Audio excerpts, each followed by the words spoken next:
बिस्मिल्लाहिर्रहमानिर्रहीम।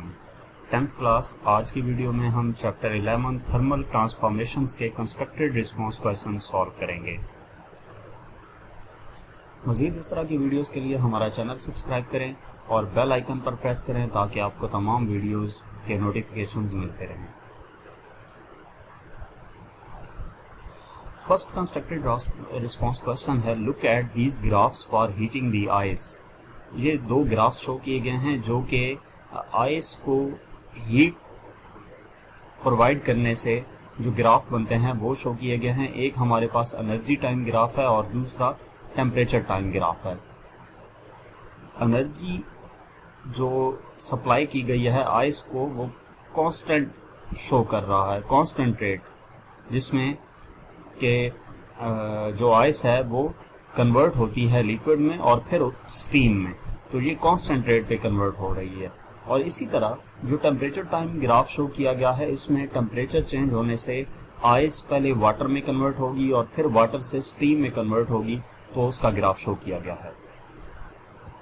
तो इसके बारे में क्या कहा गया है, ए पार्ट है इस क्वेश्चन का, there are two horizontal parts of this graph. ये इन हॉरिजॉन्टल पार्ट्स की बात की जा रही है, ये और ये,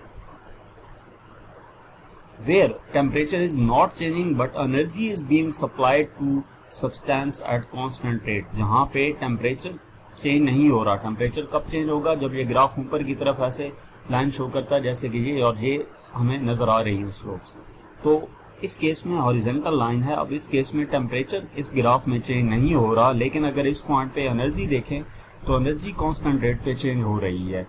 explain why does temperature not change as these two stages। इन दो स्टेजेस पे टेम्परेचर क्यों चेंज नहीं हो रहा। तो सबसे पहले अगर इसकी बात की जाए तो क्वेश्चन में क्या कहा गया था, आइस को हीट प्रोवाइड की जा रही है ताकि वो लिक्विड और फिर वेपर्स में कन्वर्ट हो। तो इस पॉइंट पे आइस थी, टाइम गुजरने के साथ साथ टेम्परेचर इंक्रीज हुआ तो वो आइस इस पॉइंट पर पहुंच गई, और ये क्या है, मेल्टिंग पॉइंट है जहाँ पे आइस मेल्ट होकर लिक्विड में कन्वर्ट होगी। तो इस पॉइंट से इस पॉइंट तक टाइम गुजरने के साथ साथ टेम्परेचर कांस्टेंट रहा, सारी की सारी आइस मेल्ट होकर वाटर में कन्वर्ट हो गई। उसके बाद इस पॉइंट से इस पॉइंट तक वाटर जो है वो कहाँ तक पहुंचा, उसका टेम्परेचर इंक्रीज हुआ, टाइम के साथ साथ उसका टेम्परेचर इंक्रीज हुआ और इस पॉइंट पर पहुंचकर वाटर बॉइलिंग पॉइंट आ गया है वाटर का, जिसमें वाटर क्या करेगा, बॉयल होगा। तो यहां से लेकर यहां तक वाटर बॉयल हुआ, यानी कि स्टीम में कन्वर्ट हुआ, और इस पॉइंट से यहाँ तक फिर उस स्टीम का टेम्परेचर इंक्रीज हुआ है। तो ये जो दो स्टेजेस दरमियान में आई है ना, ये बेसिकली क्या हैं, मेल्टिंग और बॉइलिंग पॉइंट हैं। इस वजह से यहाँ पे टेम्परेचर जो है वो इंक्रीज नहीं हुआ टाइम गुजरने के साथ साथ। लेकिन अगर एनर्जी की बात की जाए तो एनर्जी इंक्रीज हुई है। एनर्जी क्यों इंक्रीज हुई है,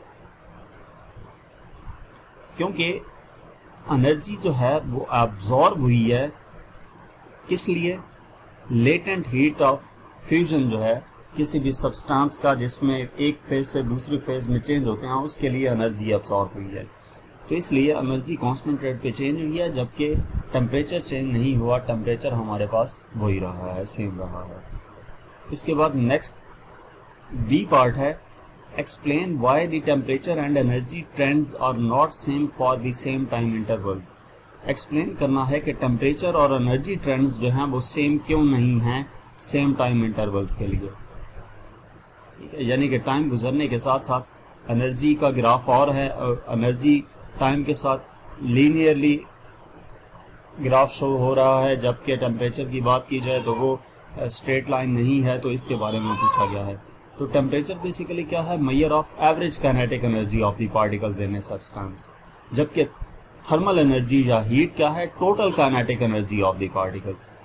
तो जब किसी सब्सटेंस को एक फेज से, जैसे कि मेल्टिंग या बॉइलिंग है, यानी कि एक फेज से दूसरे फेज में कन्वर्ट करते हैं, तो एनर्जी ऐड होती है या रिमूव होती है। ठीक है, लेकिन वो डायरेक्टली काइनेटिक एनर्जी को चेंज नहीं करती। जब काइनेटिक एनर्जी चेंज नहीं होगी तो टेम्परेचर चेंज नहीं होगा, टेम्परेचर कांस्टेंट रहेगा। इसी वजह से इन दो पॉइंट्स पे टेम्परेचर कांस्टेंट है। लेकिन एनर्जी किस वजह से चेंज हुई कि एक फेज से, एक स्टेट से दूसरी स्टेट में जाते हुए या तो एनर्जी ऐड होती है या फिर एनर्जी रिमूव होती है। जब एनर्जी किसी भी सब्सटेंस को ऐड करते हैं हम, तो उसको हम कह सकते हैं कि जो प्रोसेस है उसमें काइनेटिक एनर्जी इंक्रीज नहीं हो रही, ठीक है, जिसकी वजह से टेम्परेचर इंक्रीज नहीं होगा। अगर काइनेटिक एनर्जी इंक्रीज होती तो टेम्परेचर इंक्रीज होता। इसके बाद नेक्स्ट हमारे पास एक और ग्राफ है। A heater supplies energy at a constant rate to a 100 gram of substance. 100 gram substance है और उसको हीटर जो है वो एनर्जी सप्लाई कर रहा है कांस्टेंट रेट पे। The variation with time of the temperature of the substance is shown in figure. जो वेरिएशन है टाइम के साथ साथ टेम्परेचर में किसी भी सब्सटेंस की, वो शो की गई है इस फिगर में। The substance is perfectly insulated from its surrounding. The power of heater is 250 वाट। जो सब्सटेंस है वो सराउंडिंग से इंसुलेट हुआ है, यानी कि बाहर की जो हीट है वो उस सब्सटेंस को असरअंदाज नहीं करेगी। तो जो पावर है हीटर की वो भी दी गई है 250 वाट। और ये ग्राफ शो किया गया है इससे रिलेटेड। अब कहा क्या गया है, from the figure answer the following questions. इस फिगर को सामने रखते हुए कुछ क्वेश्चंस दिए गए हैं, उन क्वेश्चंस के आंसर्स लिखने हैं। तो फर्स्ट क्वेश्चन क्या दिया गया है, what is melting and boiling point of substance. Melting और बॉइलिंग पॉइंट क्या है। तो अगर हम इस ग्राफ में देखें तो ये मेल्टिंग पॉइंट शो किया गया है और ये बॉइलिंग पॉइंट है, जहाँ पे स्ट्रेट लाइन शो हो रही है। ये पहले ये आइस थी ना, आइस का टेम्परेचर इंक्रीज हुआ तो वो फिर मेल्ट करेगी, मेल्ट करके वाटर में कन्वर्ट होगी और इस पॉइंट पे पहुंच के वाटर क्या करेगी, बॉइलिंग पॉइंट में कन्वर्ट हो, बॉइलिंग पॉइंट पे पहुंच जाएगा। यानी कि इस पॉइंट पे पहुंच के जो वाटर है वो बॉयल होना शुरू हो जाता है, स्टीम में कन्वर्ट होगा। तो ये मेल्टिंग पॉइंट है और ये बॉइलिंग पॉइंट है। तो मेल्टिंग पॉइंट कौन सा है सब्सटेंस का, -50 डिग्री सेंटीग्रेड। इस पॉइंट पे टेम्परेचर देखना है -50 डिग्री सेंटीग्रेड।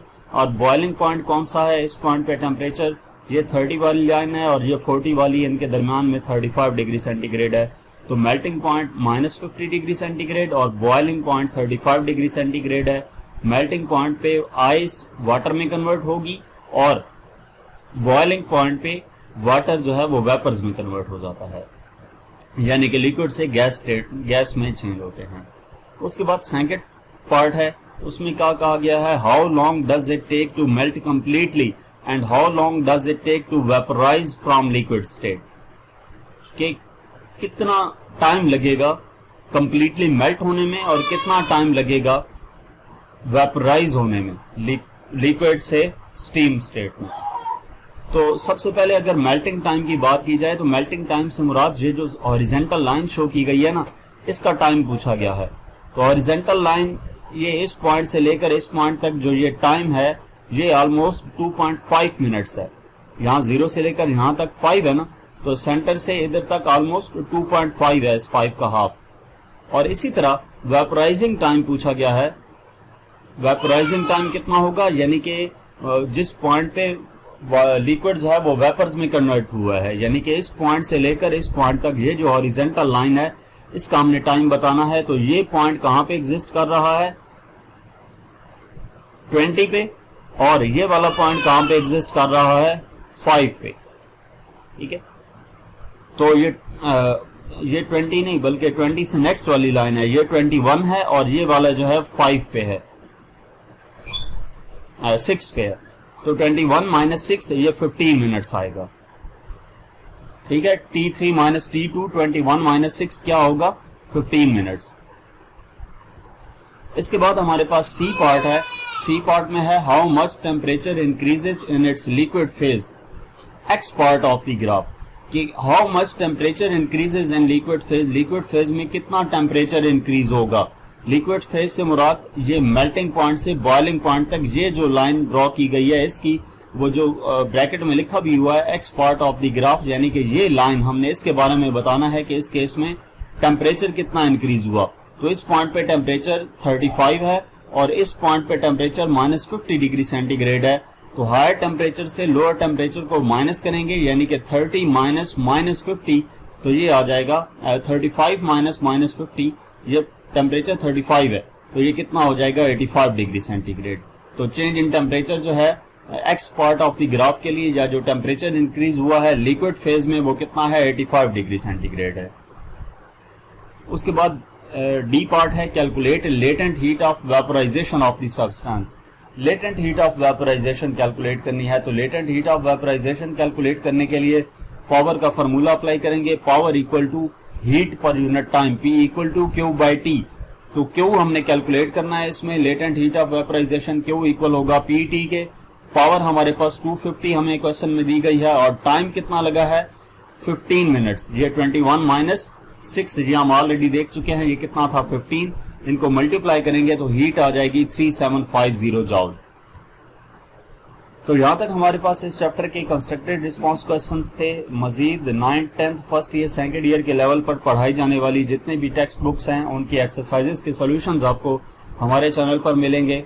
इसके अलावा अगर आप पास्ट पेपर्स या प्रैक्टिकल बेस्ड असेसमेंट की वीडियोस देखना चाहते हैं तो हमारे चैनल विजिट करें। Thank you.